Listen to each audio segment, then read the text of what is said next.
The baby shower invitation had arrived 6 weeks ago, cream-colored with delicate pink ribbons. My sister Elena had organized everything, she always did. She'd reserved the private dining room at Lucia's, the upscale Italian restaurant downtown where our family celebrated every milestone. She'd chosen the menu, coordinated the guest list, and sent me a link to a registry she'd created on my behalf. "Since you probably don't have time to do it yourself," she'd said on the phone. "With work and everything." By work and everything, she meant my job as a freelance graphic designer. At least that's what I'd told them years ago, and they'd never asked for more details. It was easier that way. Now, at 8 months pregnant, I sat in a chair decorated with white tulle and baby pink bows while 30 women I'd known my entire life celebrated my upcoming motherhood. My mother sat to my right, Elena to my left, both of them playing their roles perfectly, the concerned mother and the capable older sister, united in their worry about my future. "Open mine next," my Aunt Rosa said, pushing a large gift bag across the table. Inside was a second-hand baby monitor, still in decent condition but clearly used. "I saved this from when my grandson was born. No sense in you spending money you don't have on a new one." "That's very thoughtful," I said, meaning it. Aunt Rosa was kind even if her charity sometimes stung. "Practical," my mother corrected, nodding approvingly. "That's what you need right now, Mija. Practical help. Not expensive things you can't afford to replace when they break." I folded the tissue paper carefully and reached for the next gift. The shower continued like this. Well-meaning presents that were either second-hand, deeply discounted, or accompanied by comments about my financial situation. Baby clothes from consignment shops. A stroller my cousin was done with anyway. A crib that my mother's friend's daughter had used for all 3 of her children. "It's still sturdy," the friend assured me. "Your baby won't know it's not new." "I appreciate it," I said, and I did. These women were trying to help in the way they knew how. They'd decided I was struggling and they were rallying around me with the resources they had.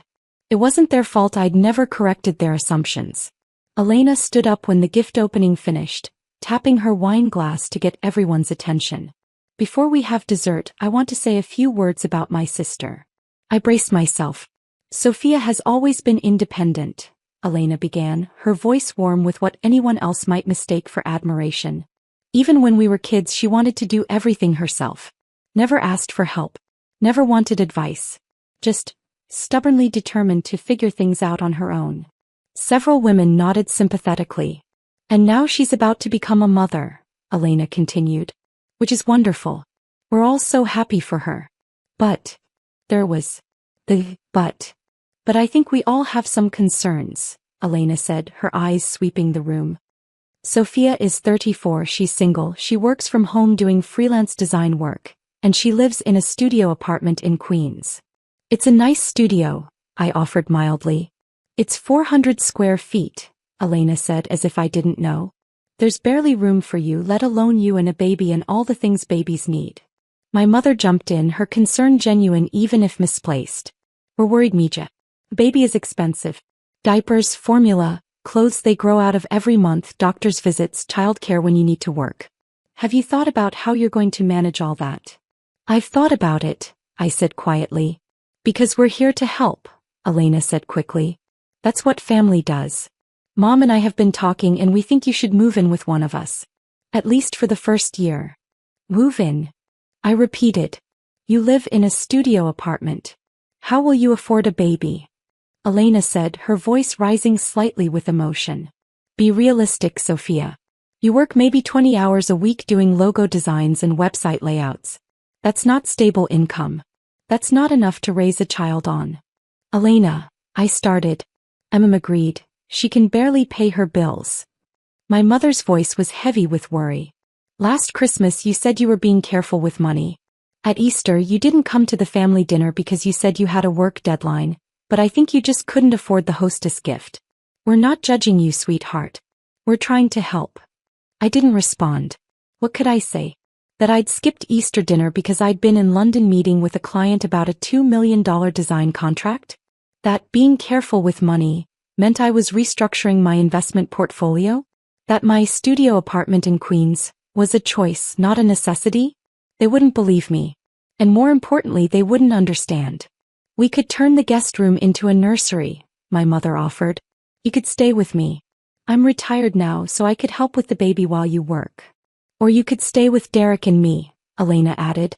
Derek was her husband, a dentist with a successful practice. We have that finished basement. It's basically an apartment. You'd have your own space, but we'd be right there if you needed anything. That's very generous, I said carefully. But I'm fine where I am. Fine. Elena's voice pitched higher. Sophia, you're about to have a baby. Alone. In a tiny apartment. Working a job that barely covers rent. That's not fine. That's a disaster waiting to happen. My Aunt Carmen, who'd been quiet until now, spoke up. Maybe she has savings we don't know about. She lives in a studio apartment, Elena repeated as if this proved everything. If she had savings, she'd be living somewhere better. I like where I live, I said. That's not the point, my mother said gently. The point is that babies need space. They need stability. They need resources. And Sophia, sweetheart, we just want to make sure you have those things. I appreciate your concern. It's not just concern, Elena interrupted. It's reality. Let me break this down for you. She pulled out her phone and I realized with sinking dread that she'd actually prepared a presentation. I did some research, she said, swiping to pull up a spreadsheet. The average cost of raising a child in New York for the first year is approximately $15,000. That's diapers, formula, clothes, medical expenses, and other necessities. It doesn't include childcare, which in Queens averages $1,500 a month. She looked up at me. Sophia, that's $33,000 for the first year alone. Do you make $33,000 a year doing freelance design? Every woman in the room was watching me, waiting for my answer. I'm financially secure, I said quietly. That's not what I asked, Elena pressed. Do you make $33,000 a year? Elena, that's personal. Aunt Rosa tried to intervene. She's my sister and she's about to have a baby she can't afford, Elena said, her voice breaking. I'm sorry if this is uncomfortable, but someone needs to be realistic here. Sophia, I love you. We all love you. But you need help and you're too proud to admit it. She turned to address the whole room. I think we should organize a support system. Mom and I will cover the big expenses. The crib is taken care of, obviously, and we can help with clothes and diapers. But I think we should set up a rotation. Different people can bring meals for the first month. We can create a babysitting schedule for when Sophia needs to work.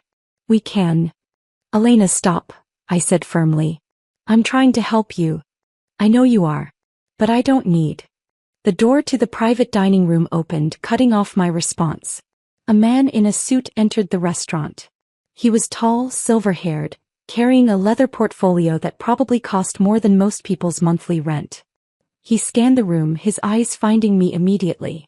Ms. Rivera? He said, his voice professional and calm. Every head turned to look at him, then back at me. I apologize for interrupting, he said, walking directly to where I sat. But you weren't answering your phone and these documents require your signature today. The deadline for the trust fund establishment is this afternoon. I felt my face heat up. Robert, this isn't a good time. I understand, he said not unkindly. But the attorneys are waiting. The trust fund needs to be established before the baby is born for tax purposes. He opened his portfolio and pulled out a stack of documents, setting them on the table in front of me next to my half-eaten cake. Ms. Rivera, your signature for the trust fund, $50 million for your daughter's education, he said, pointing to the signature line. Every conversation stopped. The room went so silent I could hear the kitchen staff talking in Italian in the back. 50. My mother's voice was barely a whisper. 50 million. Robert either didn't notice or didn't care about the shocked silence. He continued in his professional tone. The fund is structured to disperse quarterly installments starting when she turns 18, with full access at 25. But as we discussed, you wanted the initial investment to be substantial enough to ensure growth even in volatile markets. He added, should I prepare the nursery at your estate or the Manhattan townhouse? My sister's hand froze over her cake. The estate, I said quietly, taking the pen he offered. The townhouse is too small for a full nursery setup. We'll use it for occasional stays. Excellent choice, Robert said. The estate's nursery designer will begin work next week. She has your preferences on file, Gender-neutral colors, natural materials, the Montessori-style setup you requested. I signed the documents quickly, aware that 30 pairs of eyes were boring into me. Wait, Elena said faintly. What estate? What townhouse? Robert glanced at her, then back at me. Should I? It's fine, I said, signing the last page. They were going to find out eventually. Find out what? My mother demanded, her voice rising. Sophia, what is he talking about? Robert closed his portfolio. I'll leave you to your celebration. Ms. Rivera, the estate staff will have everything ready for your arrival next month. Your property manager confirmed the nursery construction is on schedule. Thank you, Robert. He nodded and left, and in his wake the silence was deafening. Elena found her voice first. Someone needs to explain what just happened. Right now. I took a breath. This wasn't how I'd wanted to do this, but maybe it was time. Robert Thornton is my financial advisor, I said. He's been managing my portfolio for the past 8 years. Your portfolio, my mother repeated numbly. Sophia, what portfolio? My investment portfolio. Stocks, bonds, real estate holdings, private equity investments. Robert handles the day-to-day management while I focus on my actual work. Actual work? Elena's voice was strangled. You said you did freelance graphic design. I do, I said. Sort of. I mean, that's how it started. My Aunt Rosa was staring at me like I'd grown a second head. The trust fund. He said $50 million. For the baby's education, I confirmed. It seemed like a reasonable amount. Covers university anywhere in the world, graduate school if she wants it, plus seed money if she wants to start a business. Reasonable, Elena whispered. $50 million is reasonable. For an education fund, yes, I said. It's separate from the other trusts and her inheritance. This is specifically for education and early career support. My mother's face had gone pale. Other trusts? Inheritance? Sophia, what are you talking about? I realized there was no going back now. Might as well tell them everything. 12 years ago I designed a logo for a startup. I began. They couldn't afford to pay me, so they offered me equity instead. 3% of the company. I figured why not? I wasn't doing anything with the logo anyway, and 3% of nothing is still nothing. What startup? Elena asked. A little app you might have heard of, I said. It's called StreamView. They do video streaming. The recognition dawned slowly. StreamView was everywhere. The third largest streaming platform in the world, behind only Netflix and Amazon. You own part of StreamView? My mother said. 3%, I confirmed. Which sounds small, but the company is currently valued at $47 billion. So my share is worth approximately $1.4 billion. You could have heard a pin drop. Billion, Aunt Carmen breathed. With AB. With AB, I agreed. Though obviously it's not all liquid. Most of it's still in stock. But I've been gradually diversifying over the years, which is why I have the real estate holdings Robert mentioned. The estate, Elena said, still processing. You said you owned an estate. In Westchester, I confirmed. 40 acres, main house, guest house, pool, stables. I bought it 5 years ago. It was a good investment. The property's already appreciated 30%. And a Manhattan townhouse, my mother added faintly. Upper East Side, I said. 4 bedrooms, historic building. I use it when I need to be in the city for meetings. The studio in Queens, I looked at Elena, is where I actually do my design work. It's quiet. No distractions. Rent is cheap. Why would I waste money on expensive Manhattan space when I have a studio that works perfectly fine for what I need? Elena was shaking her head slowly. This doesn't make sense. You drive a 2012 Honda Civic. It runs great, I said. Gets good gas mileage. Easy to park.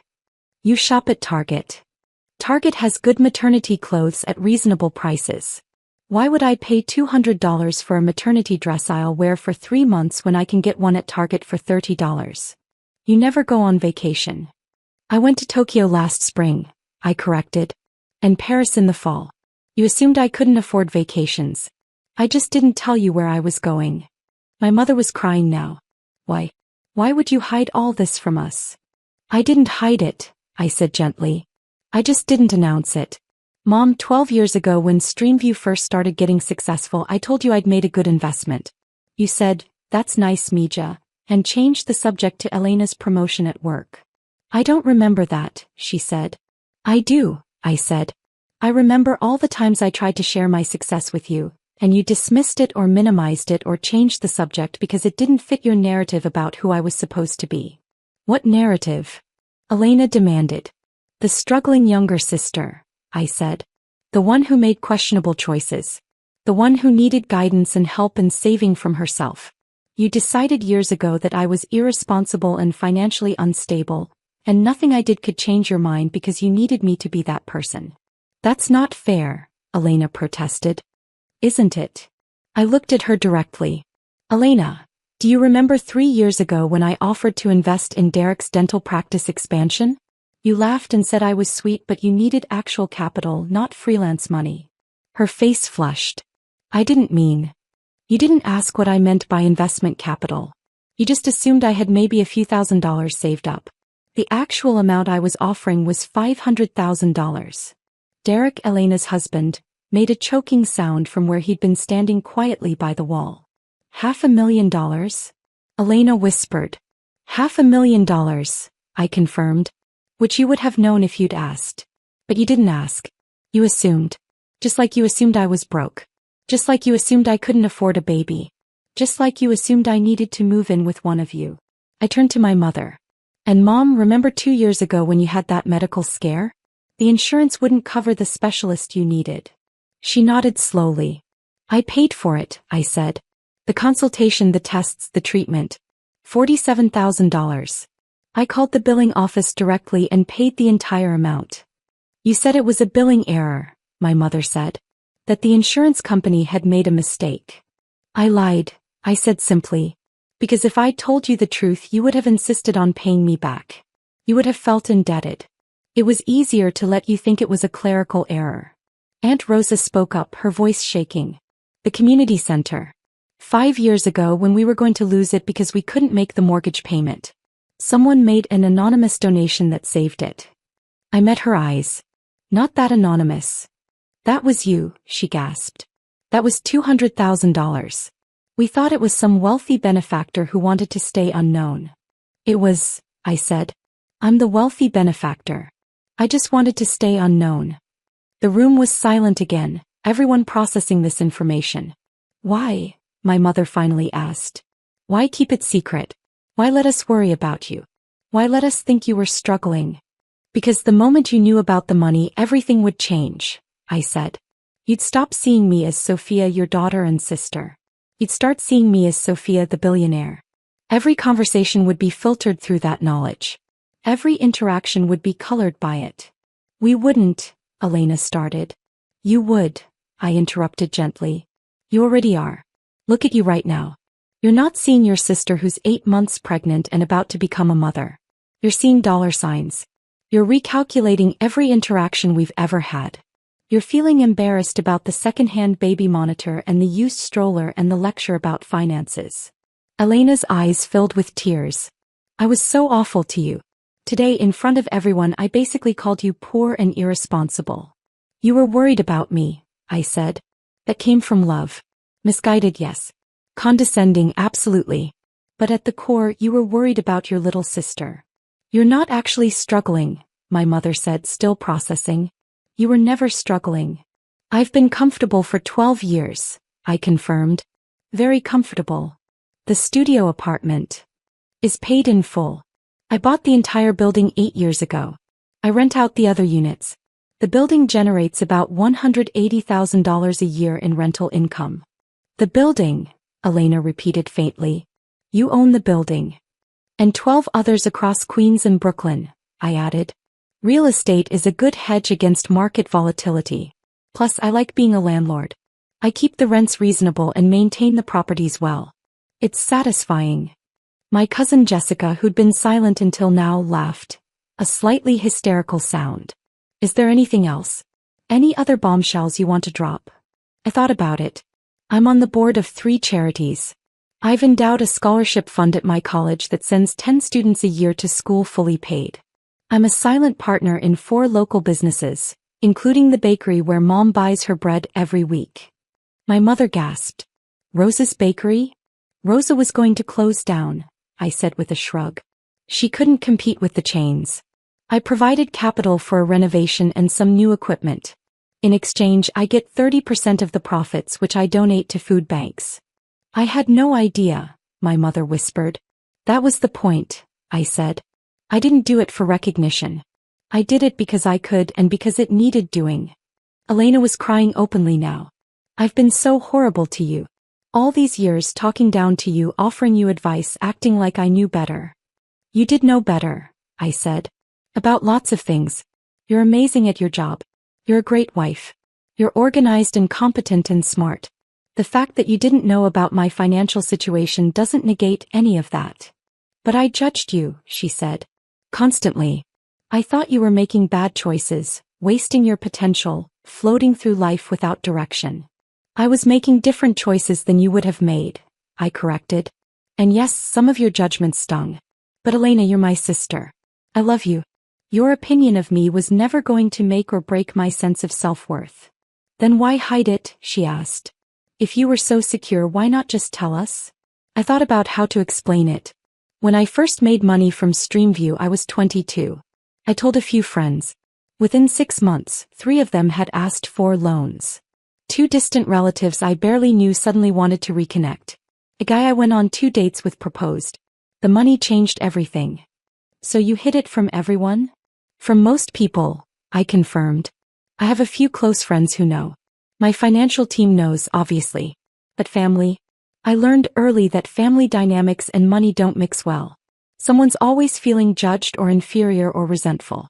It was easier to just keep it separate. Separate, my mother repeated. You kept your entire life separate from us. Not my entire life, I said. I shared the important things.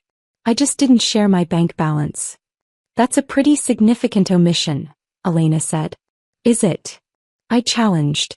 If I'd been a teacher making $50,000 a year, would you have needed to know my exact salary?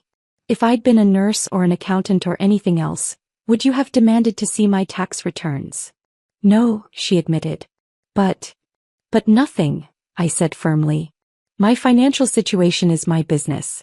I chose to keep it private. That's not a betrayal. That's a boundary. My mother wiped her eyes.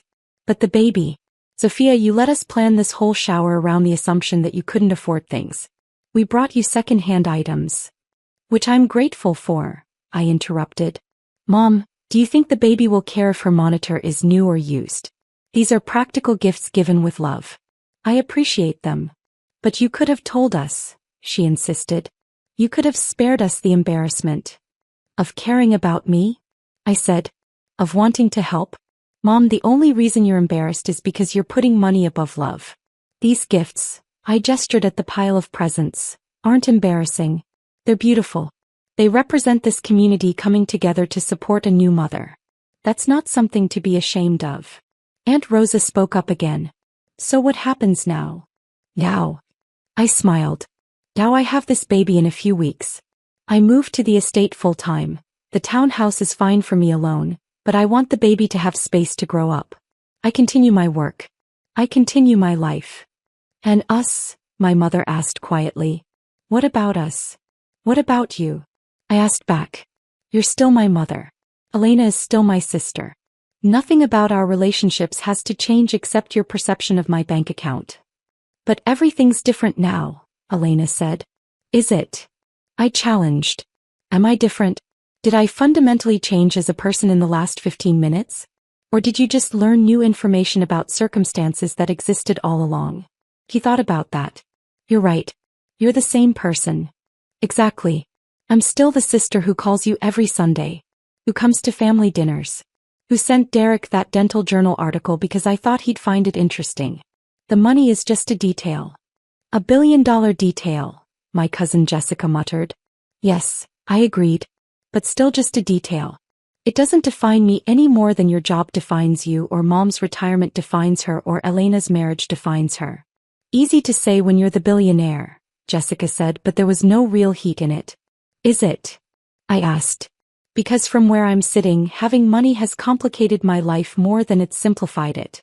I can't trust new people who find out. I can't casually mention vacation plans without people making assumptions. I can't help people without them wondering if I'm showing off or pitying them. I looked around the room. Money is supposed to make life easier. But what it actually does is make every relationship more complicated. Which is why I've been so careful about who knows. Not because I'm ashamed, but because I wanted to preserve something real in a world that often feels very fake. My mother came over and took my hand. I'm sorry, Mija. For not seeing you. For making assumptions. For treating you like you needed saving. You were being a mother, I said. Mothers worry. It's in the job description. But I should have asked more questions. Should have listened better. Should have trusted that you knew what you were doing with your life. Yes, I agreed. You should have. But you're here now learning. That's what matters. Elena joined us, taking my other hand. I'm sorry too. For being condescending and judgmental and thinking I knew better. Apology accepted, I said. But Elena, you need to understand something. I don't need you to manage my life. I need you to be my sister. The way we were when we were kids before you decided I was your project to fix. I can do that, she said. Or at least I can try. It might take some practice. We have time, I said. A whole lifetime actually. The baby shower gradually returned to some semblance of normalcy, though the atmosphere was different. Lighter in some ways. More honest. People asked questions, real questions, about my work, my plans, my life. And I answered them, no longer hiding behind vague responses. When the party was winding down, Derek approached me carefully. Sophia, about the investment I turned down. Is water under the bridge, I finished. Derek, you didn't know. How could you? But if the offer's still open, he said, I'd like to discuss it. My practice is looking to expand again, and I could use a partner who understands the financial side. Call me next week, I said. We'll talk. But Derek, we're family.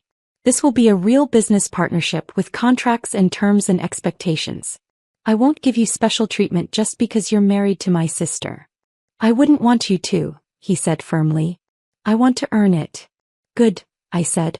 Then we'll get along fine. As the guests filtered out, thanking me for including them and promising to visit after the baby was born, my mother pulled me aside. The estate, she said. In Westchester. Is there room for visitors? There's a 6-bedroom guest house, I said with a smile. Fully furnished.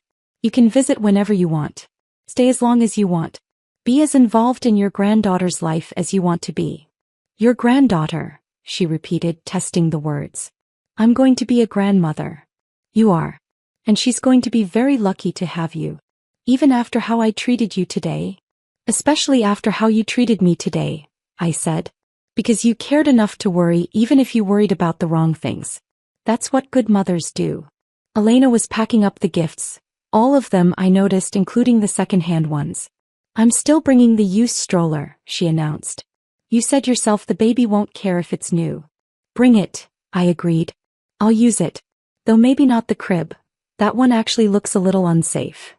I'll buy you a new crib, she said immediately. The best one. The safest. Elena, I interrupted gently. Right, she said, catching herself. Sorry, you'll buy your own crib. Because you can afford to buy all the cribs in America if you want to. I probably won't buy all the cribs in America, I said. But yes, I'll handle the crib. She laughed and it sounded almost normal. This is so weird. It is, I agreed. But we'll figure it out. That evening, back at my studio apartment, my building, I mentally corrected, I called Robert. I'm sorry about today, I said. I know that wasn't how you wanted to handle the trust fund documents. Your family needed to know, he said diplomatically. Better that it happened naturally than through some coordinated reveal. There was nothing natural about that, I said, but I was smiling. How are you feeling? Tired. Pregnant. Relieved, actually. I didn't realize how much energy it was taking to maintain the fiction. Will they treat you differently now? Probably, I admitted. At least for a while. But I think we'll find our way to something real. Something based on who we actually are instead of who they assumed I was. Good, Robert said. You deserve that. And Sophia? Your daughter is lucky. She's going to have a mother who knows the difference between what's valuable and what's expensive. Thanks, Robert. After we hung up, I sat in my 400 square foot studio and looked around. The space was modest but comfortable. A bed, a desk, a small kitchen, a bathroom. Not much by anyone's standards. But it was enough. It had always been enough. Tomorrow I'd start preparing to move to the estate. I'd set up the nursery in the main house, with the gender-neutral colors and natural materials and Montessori principles I'd carefully researched. I'd prepare to welcome my daughter into a world of space and opportunity and unconditional love. But tonight I sat in my studio, my first property, the place where I'd started building my life, and felt grateful for the journey that had brought me here. And for a family that, despite everything, still loved me. Even when they hadn't known who I really was. Especially now that they did.